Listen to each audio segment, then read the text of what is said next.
તો કઈ રીતે થાય? મેં કીધું એમ આનો સરવાળો ભાગ્યા 6, આનો સરવાળો ભાગ્યા 6 અને પછી બેયનો તફાવત. હું કહું આને થોડુંક આપણે સસ્તું કરીએ, આનો નાનો તફાવત લઈ લઈએ અને પછી એને 6 થી ભાગી નાખીએ તો એવરેજ મળે. તો તફાવત તમે જુઓ અહીંયા કાઢવા હેલા પડશે. આ કેટલા છે? 172 અને આ કેટલા છે? 174. એટલે અહીંયા 2 વધારે છે. આ 108 એટલે બસ ને પ્લેન જ છે ને? હા. અહીંયા કેટલા વધારે છે? 4. અહીંયા કેટલા ઓછા છે? આ 148 છે અને આ 163 છે એટલે 15 ઓછા છે.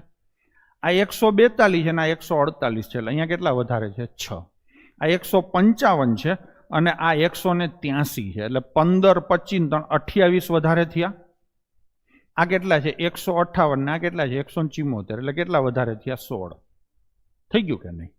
તો હવે તમે જુઓ તો આ 16 માંથી 15 જાય તો કેટલા આવે? 1. હવે આ કરો 2 ને 4 6, 6 ને 1 7, 7 ને 6 13, 13 ને 28 41, 13 ને 28 કેટલા થાય? 41. તો 41 ભાગ્યા 6 તફાવતની સરેરાશ.